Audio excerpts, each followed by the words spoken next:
A Twitter from the Atlantic by Barry Mahoney. Living the Dream. When I moved to the Costa Blanca, I recall being told by one consular official that the Brits come here to die. I quickly discovered that nothing could be further from the truth. In my newly appointed role as a newspaper reporter, I quickly realised that far from going to the Costa Blanca to die, the Brits and other expats had moved to the Costa Blanca to live, and a very good job they were making of it too. Many people that I met had finally been released from the crippling pain of arthritis and other conditions linked to cold, damp northern European climates, and had quickly realised that a whole new world of mobility was waiting for them.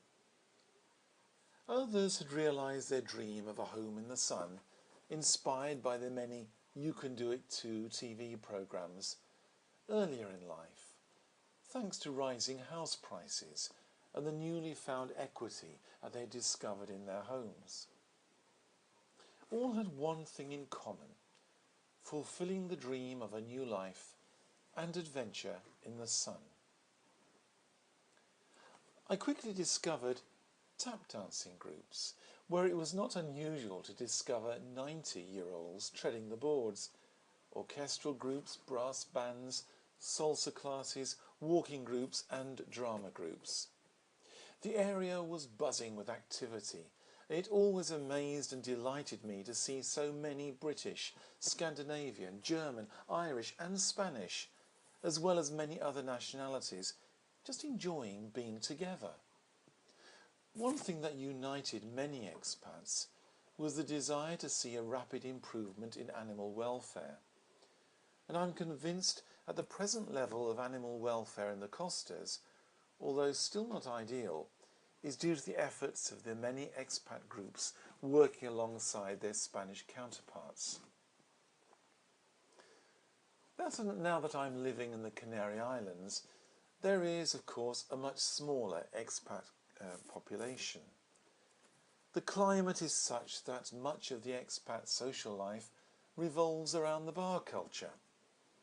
There are few activities that expats are involved in, although there are plenty of Canarian music, drama and cultural groups to be found, but the enthusiasm for joining these is less obvious than in the Costas.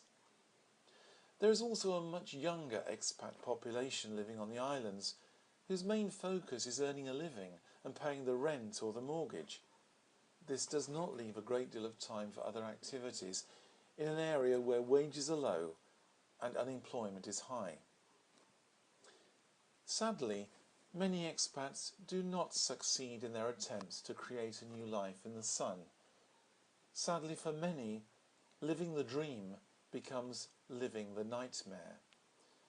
Illness, bereavement or unemployment drives many to return home disillusioned but wiser.